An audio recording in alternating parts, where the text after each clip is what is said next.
কোন মামলা আদালতে তোলা হবে, কোন মামলার রায় কি হবে নির্ধারণ করে দিতেন শেখ হাসিনা, মুখ খুললেন সাবেক বিচারপতি সিনহা। তিস্তার পানি বন্টন সমস্যার সমাধান হওয়া উচিত, ভারতীয় সংবাদ মাধ্যমকে ডক্টর ইউনূস। ত্রিপুরার ডুম্বুর বাঁধ অভিমুখে ইনকিলাব মঞ্চে লং মার্চ। মাতারবাড়ি কয়লাভিত্তিক বিদ্যুৎ কেন্দ্রে আর মাত্র মজুদ আছে 1 মাসের জ্বালানি, উৎপাদন বন্ধের শঙ্কা, শীর্ষ কর্মকর্তাদের সীমাহীন দুর্নীতি। 6 বছর ধরে বন্ধ কুষ্টিয়া চিনি কল, চরম বিপাকে আখ চাষিরা, কাজ হারিয়ে মানব বেতনও দিন কাটছে 1000 শ্রমিকের দ্রুত চালুর দাবি। এবং রুশ ভূখণ্ডে হামলায় পশ্চিমাদের কাছে অস্ত্র সহায়তার আহ্বান জেলেনস্কির, আরও $250 মিলিয়ন অস্ত্র দেওয়ার প্রতিশ্রুতি যুক্তরাষ্ট্রের। দেখছিলেন শিরোনাম সংবাদ সকালের, সঙ্গে আছি আমি লিনি আফরোজ। এবারে বিস্তারিত। কোন মামলা আদালতে তোলা হবে আর কোন মামলার রায় কি হবে তাও নির্ধারণ করে দিতেন শেখ হাসিনা। দেশ টিভির সাথে আলাপকালে সাবেক প্রধান বিচারপতি সুরেন্দ্র কুমার সিনহা এমন অভিযোগ তুলে ধরেন। শুধু তাই নয়, কেন তাকে পদত্যাগ করতে হলো আর কোন কারণেই দেশ ছাড়তে হলো সে বিষয়ে মুখ খুলেছেন দেশ টিভির কাছে। বিস্তারিত শাহাদাত নিশাদের রিপোর্টে। সাবেক প্রধান বিচারপতি সুরেন্দ্র কুমার সিনহা। শেখ হাসিনার আমলে নিয়োগ পাওয়া প্রধান বিচারপতি সিনহা 2017 সালের 11 নভেম্বর হঠাৎ দেশ ত্যাগ করেন। তবে পেছনের গল্প কি তা হয়তো জানা হয়নি দেশবাসীর। দীর্ঘদিন পর দেশ ত্যাগের কারণ হিসেবে চাঞ্চল্যকর তথ্য দিয়েছেন দেশ টিভির কাছে। কানাডা থেকে দেওয়া সাক্ষাৎকারে তিনি জানান কিভাবে তাকে দেশ ছাড়তে বাধ্য করা হয়েছিল এবং সে সময় কি কি ঘটেছিল তার সঙ্গে। এই ডিজিএফআই চিফ সাইফুল আবেদিন, সে তো রাত্রে এসে আমাকে পিরাপিরি করতো, মিডনাইটে চলে আসতো। আমি যদি রায়টা সরকারের পক্ষে দিতাম, আজকে সুপ্রিম কোর্ট চলে যেত, একেবারে কোথায় চলে যেত আমি জানি না। সাক্ষাৎকারে তুলে ধরেন কি কি অন্যায় কাজ করতে বাধ্য করত শেখ হাসিনা। কোন মামলাটা কোর্টে তুলতে হবে, কোনটা হিয়ারিং করতে হবে, এইটাও কিন্তু প্রধানমন্ত্রী নিজে রেগুলেট করতেন। সবগুলাই প্রধানমন্ত্রীর অনুমতি ছাড়া হতো না। শুধু তাই নয়, তার কথা অমান্য করার অপরাধে ডিজিএফআই ও তার নির্ধারিত কিছু বিচারক দিয়ে হয়রানির কথাও তুলে ধরেন সিনহা। এই বিচারকরা সেখানে ক্ষান্ত হন নাই, তারা হাইকোর্টের বিচারকদের সঙ্গে রাত্রে আলাপ করে আমার বিরুদ্ধে অনেকগুলা প্রোপাগান্ডা দিয়েছে। অভিযোগ করেন সংবিধান লঙ্ঘন করে আব্দুল ওহাবকে ভারপ্রাপ্ত প্রধান বিচারপতি করলে অবৈধভাবে অনেককে বরখাস্ত করেন তিনি। একেবারে সুপ্রিম কোর্টটাকে চেঞ্জ করে নিলেন, অ্যাডমিনিস্ট্রেশন চেঞ্জ করে দিলেন। এটা কিন্তু উনি পারেন না। কারণ হলো, কোনো অফিসার, আমি প্রধান বিচারপতি হিসেবে আমি আমার রেজিস্ট্রি থেকে যদি আমি সরাতে চাই, তাহলে গভর্নমেন্ট অর্ডার জিও লাগে মিনিস্ট্রি, আমি প্রপোজাল পাঠাবো, গভর্নমেন্ট অ্যাপ্রুভ করতে হবে। অর্থাৎ হলো সরকারের সাথে আঘাত করে এই কাজগুলা করতে। ক্ষমতার অপব্যবহার করে রাজুকের প্লট বরাদ্দ ও অবৈধ সম্পদ অর্জনের অভিযোগে সাবেক প্রধান বিচারপতি সিনহার বিরুদ্ধে মামলা করে দুদক। তবে অভিযোগ মিথ্যা প্রমাণ করতে প্রস্তুত সাবেক এই প্রধান বিচারপতি। এমনটাই জানিয়ে ঠিক কবে দেশে ফিরবেন এমন প্রশ্নের জবাবে তিনি জানান গ্রিন সিগন্যালের অপেক্ষা। আমার পক্ষ থেকে সরকারের কাছে বিভিন্ন আমার একটু ওয়েলউইশার আছে, তারা কিন্তু এটা যদি পাওয়া যায় তাহলে আমি অবশ্যই দেশে যাব। আমি যাওয়ার জন্যই আমি অস্থির। সরকার পরিবর্তনের পর কিছু জায়গায় চাঁদাবাজি বেড়ে গেছে উল্লেখ করে অন্তর্বর্তীকালীন সরকারের কাছে একটি সুশৃঙ্খল বাংলাদেশ উপহার চান সিনহা। যে চাঁদাবাজি আগে ছিল আওয়ামী লীগের পান্ডারা, এখন কোন দলের পান্ডারা এই চাঁদা চান? যে অপরাধী তাকে প্রোটেকশন না দেব, এটাই আমি ইন্টারিম গভর্নমেন্টের কাছ থেকে প্রত্যাশা করি। শাহাদাত নিশাদ, দেশ টিভি, ঢাকা। ভারতের সাথে দীর্ঘদিনের অমীমাংসিত তিস্তার পানি বন্টন চুক্তি নিয়ে মতপার্থক্য নিরসনে অন্তর্বর্তীকালীন সরকার কাজ করতে চায় বলে জানান প্রধান উপদেষ্টা ডক্টর মোহাম্মদ ইউনূস। আন্তর্জাতিক নিয়ম মেনেই তিস্তার পানি বন্টন সমস্যার সমাধান করতে হবে বলেও মন্তব্য করেন তিনি। ভারতীয় বার্তা সংস্থা পিটিআইকে দেয়া এক সাক্ষাৎকারে এসব কথা বলেন ডক্টর ইউনূস। বিস্তারিত রায়হান কবির শুভ্র ডেস্ক রিপোর্টে। বাংলাদেশের জন্য অত্যন্ত গুরুত্বপূর্ণ ইস্যু তিস্তা নদীর পানি বন্টন। তিস্তার চুক্তি হবে ভারতের এমন আশ্বাসের পর কেটে গেছে কয়েক যুগ। মনমোহন সিংয়ের পর নরেন্দ্র মোদীর 10 বছর কেটে গেলেও আশার আলো দেখেনি তিস্তা নদীর পানি বন্টন চুক্তি। ভারত বাংলাদেশ দ্বিপাক্ষিক বৈঠকে তিস্তার পানি ব্যবস্থাপনা নিয়ে যখন আলোচনা এবং সমঝোতা চলছে, তখন তিস্তায় ভারত থেকে আসা পানির ঢলে বন্যা ও ভাঙনের শিকার হয়েছে রংপুরের বিস্তীর্ণ এলাকা। তিস্তার পানি নিয়ে উত্তরের জনপদের মানুষের দুর্ভোগ বহুদিনের। এই বাস্তবতার মধ্যেই বাংলাদেশ ভারতের মধ্যে তিস্তার পানি বন্টন চুক্তির বিষয়ে মত পার্থক্য সমাধানে ভারতের সাথে আলোচনার আগ্রহ প্রকাশ করেছেন অন্তর্বর্তী সরকারের প্রধান নোবেলজয়ী ডক্টর ইউনূস। এমন তথ্যই জানিয়েছে ভারত ভিত্তিক বার্তা সংস্থা পিটিআই। শুক্রবার ঢাকায় সরকারি বাসভবন যমুনায় বার্তা সংস্থাটিকে দেওয়া এক সাক্ষাৎকারে এ নিয়ে কথা বলেন সরকার প্রধান। এ সময় অধ্যাপক ইউনূস আরও উল্লেখ করেন, দুই দেশের মধ্যকার পানি বন্টনের বিষয়টি অবশ্যই আন্তর্জাতিক আইন মেনে হতে হবে। এক্ষেত্রে বাংলাদেশের মতো ভাটির দেশগুলোর অধিকার সমুন্নত রাখার সুনির্দিষ্ট অধিকারের কথা মনে করিয়ে দেন প্রধান উপদেষ্টা। এক প্রশ্নের উত্তরে ডক্টর ইউনূস বলেন, ভারতের উপর চাপ নয়, যৌথ আলোচনার মাধ্যমে সমাধানের পথে হাঁটতে আগ্রহী তিনি। এছাড়া দক্ষিণ এশীয় আঞ্চলিক সহযোগিতা সংস্থা সার্কের চেতনার পুনরুজ্জীবন হওয়া দরকার বলে মন্তব্য করেন অন্তর্বর্তী সরকার প্রধান। সার্ক মহৎ উদ্দেশ্যে যাত্রা করলেও এর কার্যক্রম শুধু কাগজে কলমে উল্লেখ করে আক্ষেপ প্রকাশ করেন ডক্টর ইউনূস। রায়হান কবির শুভ্র, নিউজ ডেস্ক, দেশ টিভি। ত্রিপুরার ডুম্বুর বাঁধ অভিমুখে লং মার্চে করে 5 দফা দাবি জানিয়েছে ইনকিলাব মঞ্চ। বাংলাদেশের বিরুদ্ধে ভারতের পানি সন্ত্রাসের প্রতিবাদ ও আন্তঃসীমান্ত নদীগুলোতে ভারতের একতরফা ও অবৈধ সব বাঁধ উচ্ছেদের দাবিতে এই লং মার্চ হয়। শুক্রবার ছাত্র জনতার অংশগ্রহণে রাজধানীর শাহবাগ থেকে 10টি ট্রাক যোগে শুরু হয় লং মার্চটি। বিকেল 4টায় সমাবেশে মিলিত হয় কুমিল্লা টাউন হলে। সহকর্মীদের সঙ্গে নিয়ে আপন রিপোর্ট। সম্প্রতি ভারতের ডুম্বুর বাঁধ খুলে দিলে পানিতে ডুবে কুমিল্লা, ফেনী, নোয়াখালী এবং লক্ষ্মীপুর সহ বাংলাদেশের 12টি জেলা। বছরের পর বছর ধরে চলছে ভারতের এই কার্যক্রম। এবার এরই বিরুদ্ধে প্রতিবাদে দাঁড়িয়েছে হাজারো ছাত্র জনতা। আন্তর্জাতিক আইন লঙ্ঘন করে ভারতের অবৈধভাবে বাঁধ নির্মাণের প্রতিবাদে ত্রিপুরার ডুম্বুর বাঁধ অভিমুখে এই লং মার্চ। আর হচ্ছে যে বাঁধগুলো আছে সেই বাঁধগুলো ভেঙে ফেলা দরকার, নাহলে আমাদের বাংলাদেশে খুব কষ্ট হয়, সমস্যা হয়। ইদানিং সম্প্রতি ফেনীতে আমাদের অনেক মানুষ মারা গেছে। ভারতের একক সিদ্ধান্তে স্বৈরাচার হাসিনার সহযোগিতায় এসব বাঁধ নির্মাণ করে নিজেদের সুবিধা হাতিয়ে নিচ্ছে বলে দাবি করেন নেতাকর্মীরা।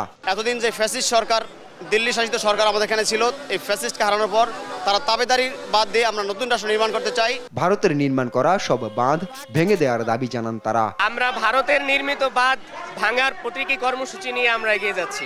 শুক্রবার সকালে 10টি ট্রাক যোগে ঢাকার শাহবাগ থেকে ডুম্বুর বাঁধ অভিমুখে মার্চ শুরু করে ইনকিলাব মঞ্চ। দুপুর 2টায় পথসভা করে কুমিল্লার চান্দিনায়। কুমিল্লা টাউন হলে আয়োজন করা হয় সার্বভৌম সমাবেশ। ঢাকার লং মার্চ সেখানে মিলিত হয়। 5 দফা দাবি উত্থাপন করেন ইনকিলাব মঞ্চের মুখপাত্র ওসমান হাদি। ভারতের সমস্ত অবৈধ বাঁধ ভেঙে ফেলার দাবিতে অতি সত্বর জাতিসংঘ এবং সমস্ত আন্তর্জাতিক ফোরামকে অন্তর্ভুক্ত করে ভারতের বিরুদ্ধে ব্যবস্থা গ্রহণ করতে হবে।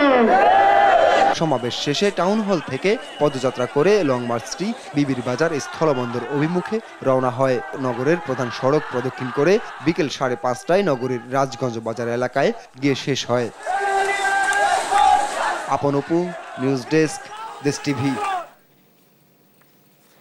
তারেক রহমানের প্রতিশ্রুতি অনুযায়ী সরকার পতনে যারা কাজ করেছে তাদের সাথে নিয়ে বিএনপি জাতীয় সরকার গড়তে চায় বলে মন্তব্য করেছেন বিএনপির স্থায়ী কমিটির সদস্য আমির খসরু মাহমুদ চৌধুরী।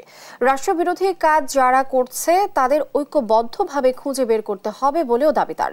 আর পর্যবেক্ষণের নামে বাংলাদেশকে যুদ্ধরত দেশের সাথে তুলনা করে ভারত প্রশ্নের জন্ম দিচ্ছে বলে মন্তব্য করেছেন দলটির সিনিয়র যুগ্ম মহাসচিব রুহুল কবির রিজভী।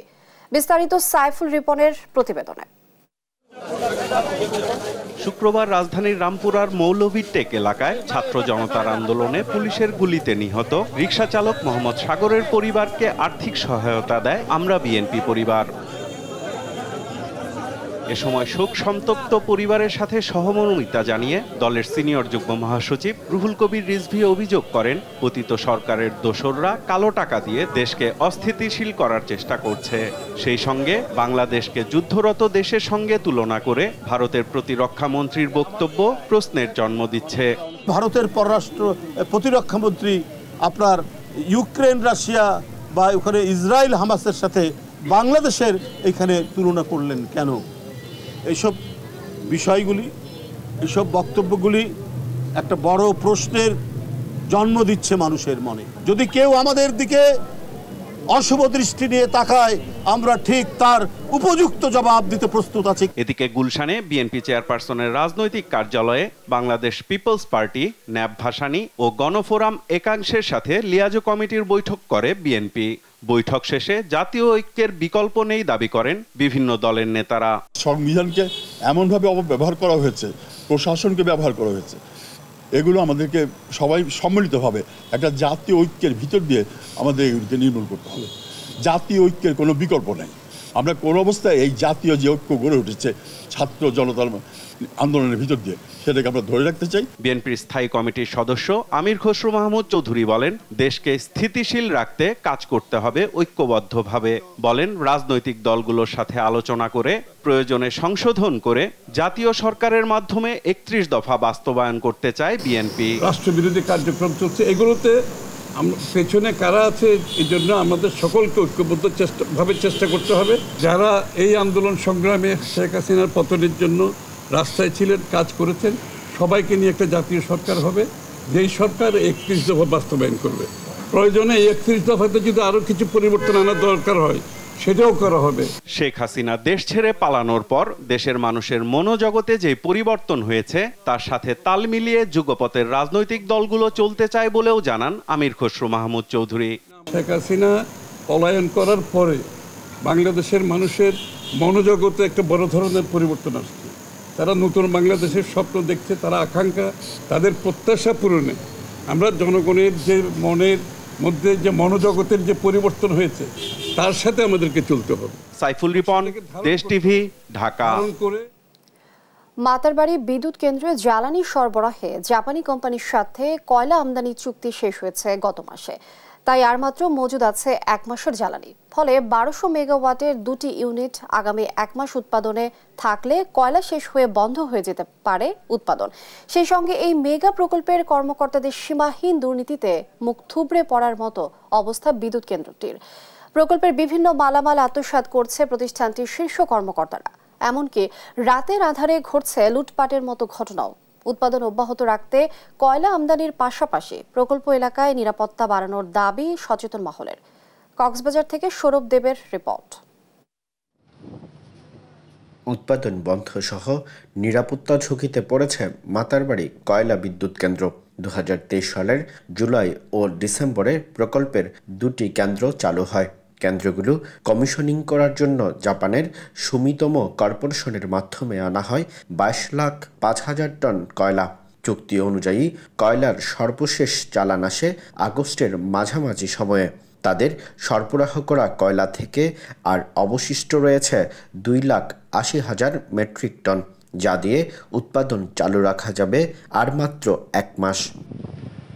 নিয়ম অনুযায়ী সুমিতোমোর সরবরাহ করা কয়লা শেষ হওয়ার আগেই কোল পাওয়ার জেনারেশন কোম্পানি দরপত্র আহ্বানের মাধ্যমে কয়লা কেনার কথা থাকলেও শীর্ষ কর্মকর্তাদের দুর্নীতির কারণে কয়লা কেনা আটকে গেছে। আদালত পর্যন্ত গড়ানোই বিষয়টি রায়ের অপেক্ষায় বর্তমানে আপিল বিভাগে ঝুলে আছে। মাতারবাড়ি কয়লা বিদ্যুৎ কেন্দ্র সংশ্লিষ্টরা বলছেন, কয়লা না পেলে বিদ্যুৎ উৎপাদন বন্ধ করা ছাড়া উপায় নেই তাদের। 2,80,000 টনের কম বেশি কোল মজুদ আছে। তো এই কোল দিয়ে আমরা 2টা ইউনিটে চালাচ্ছি। আর আমাদের কোল প্রকিউরমেন্টের যে ওটা প্রসেস চলতেছে, কিন্তু প্রসেসটা একটু হয়ে গেছে। হ্যাঁ, কোর্টে একটা মামলা ধীন আছে। 2 মাস পরে হয়তো একটা অনিশ্চিত, যদি কোল সাপ্লাই চেইনটা ঠিক না থাকে তাহলে তখন হয়তো বা আমাদের শাটডাউনের দিকে যেতে হতে পারে। এদিকে প্রকল্পের ভেতর থেকে কোটি টাকার সরঞ্জাম সরিয়ে নিচ্ছে প্রতিষ্ঠানটির শীর্ষ কর্মকর্তারা। গত ৩১ আগস্ট প্রকল্প পরিচালক আবুল কালাম আজাদ ও প্রধান প্রকৌশলী মনিরুজ্জামানের নির্দেশে জাহাজে করে সরিয়ে নেওয়ার সময় ১৫ কোটি টাকার তামার কেবল জব্দ করা হয়। আটক করা হয় এর সাথে জড়িত ৫ জনকে। নিরাপত্তা কর্মকর্তারা বলছেন, শুধু ৩১ আগস্ট নয়, এর আগেও পস্কোর নাম ব্যবহার করে ২ কন্টেনার মালামাল গায়েব করে দেয় প্রধান প্রকৌশলী মনিরুজ্জামান। এছাড়া গত ৫ আগস্টের পর স্থানীয় কিছু দুর্বৃত্ত রাতে প্রকল্প এলাকায় ঢুকে লুটপাটের চেষ্টা চালায়। ওরা যে কেবল এবং কন্টেনার নিচ্ছিল, সেখানে আপনার গেট পাসের সাথে ওদের ইনভয়েস ছিল না। তো ইনভয়েস না থাকলে তো ওটা ধরেন ওদের মালামাল, যেটা বৈধ বলা যাবে না। আমাদের কম সংখ্যক নিরাপত্তা দিয়ে কিছুটা সমস্যা হচ্ছে, কারণ অনেক দূরে দূরে পোস্টগুলো দেওয়া হচ্ছে। সেই পোস্টগুলোতে আসলে অনেক ক্ষেত্রে ওরা এলাকার কিছু দুষ্কৃতিকারী অনুপ্রবেশের চেষ্টা করে। ২০২৩ সালে যাত্রা শুরু হওয়া এই কয়লা বিদ্যুৎ কেন্দ্র থেকে গত ৩১ আগস্ট পর্যন্ত জাতীয় গ্রিডে সরবরাহ হয়েছে ৩৬৪ কোটি ৮১,৭৫,৬৪৬ ইউনিট বিদ্যুৎ। সৌরভ দেব, দেশ টিভি, কক্সবাজার। দর্শক দেখছেন সংবাদ সকাল। ৬ বছর আগে লোকসানের বোঝা মাথায় নিয়ে বন্ধ হয়ে যায় কুষ্টিয়ার ঐতিহ্যবাহী চিনিকল। একসময় যেখানে শ্রমিকদের কোলাহল ও মেশিনের শব্দে মুখরিত ছিল, সেখানে এখন শুনশান নীরবতা। এতে চরম বিপাকে রয়েছেন আখ চাষিরা। মানবেতর জীবনযাপন করছেন প্রায় ১,০০০ শ্রমিক ও কর্মচারীরা। তারা বলছেন, সরকারি এই প্রতিষ্ঠানটি বন্ধ হয়ে যাওয়ায় অসহায়ত্বের মধ্যে দিন কাটাচ্ছেন তারা। নতুন সরকারের কাছে পুনরায় প্রতিষ্ঠানটি চালু করার দাবি তাদের। ইরফান রানার ক্যামেরায় কুষ্টিয়া থেকে নাহিদ হাসান তিতাসের রিপোর্ট। ২০২০ সালে লোকসানের অজুহাত দেখিয়ে কুষ্টিয়া সুগার মিলের আকমারাই কার্যক্রম স্থগিত করে সদ্য পতন হওয়া স্বৈরাচার শেখ হাসিনা সরকার। এরপর থেকে আর আলোর মুখ দেখেনি ঐতিহ্যবাহী এই শিল্প প্রতিষ্ঠানটি।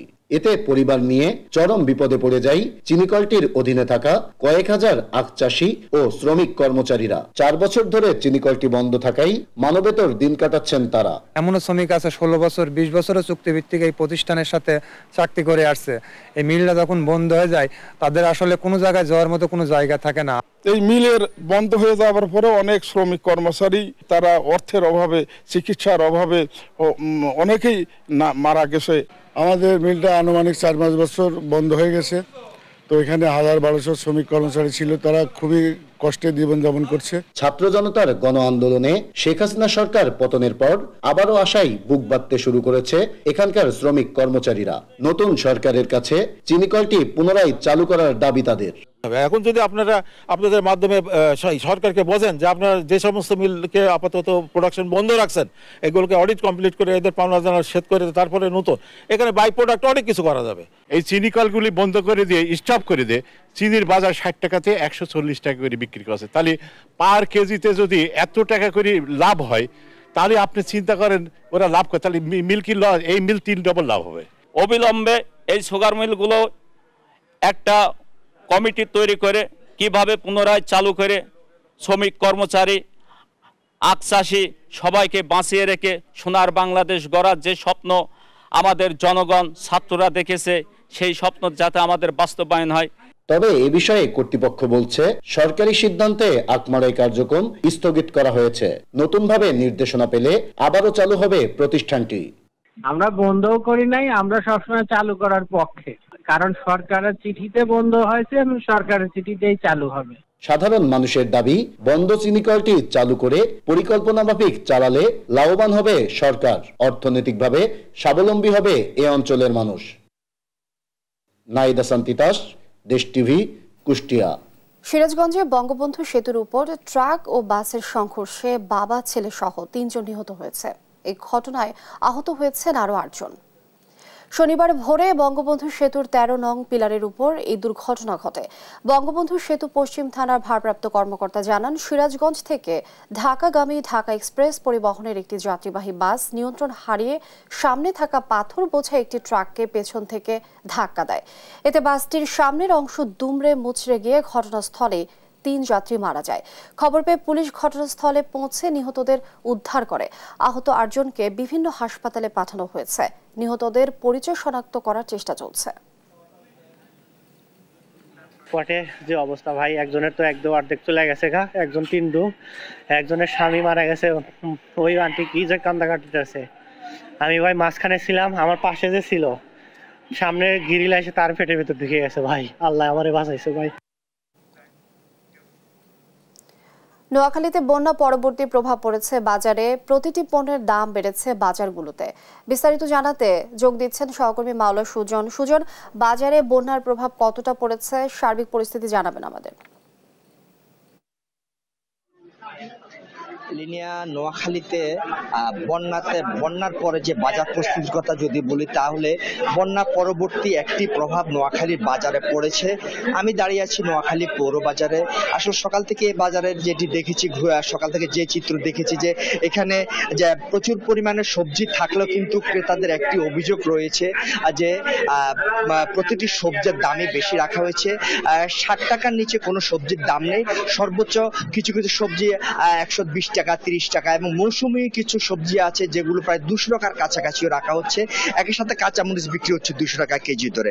আর মাছের বাজারের পরিস্থিতির কথা বলতে হলো যে বন্যাতে কিছু মাছের ঘের বন্যার পানিতে তলিয়ে যাওয়ার ফলে নোয়াখালীতে স্থানীয় মাছের সংকট দেখা দেয়, বাজারে মাছের সংকট রয়েছে। তো আমি এখন বাজার পরিস্থিতি নিয়ে একটু কথা বলার চেষ্টা করবো একজন ক্রেতার সাথে।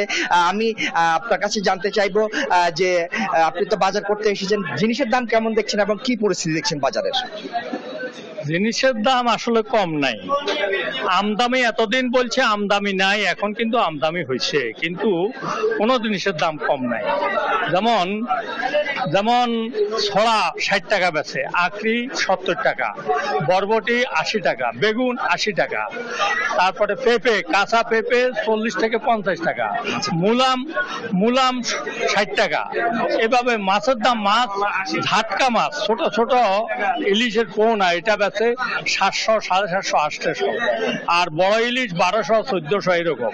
মুদি পণ্যের দাম কেমন দেখছেন? চাল, ডাল, আটা, পেঁয়াজ, রসুন। যেমন চাউল, যেটা মোটা চাউল 60 টাকা, আর চিকন চাউল 70, 72, 75 এরকম। এই আটা 45 থেকে 50 টাকা, আর খোলাগুলো 45 টাকা। এইভাবে সব জিনিসের দামেই কম নাই, সব জিনিসের দামেই বেশি, ক্রেতার লাগামের বাহিরে। এই হলো শেষ কথা।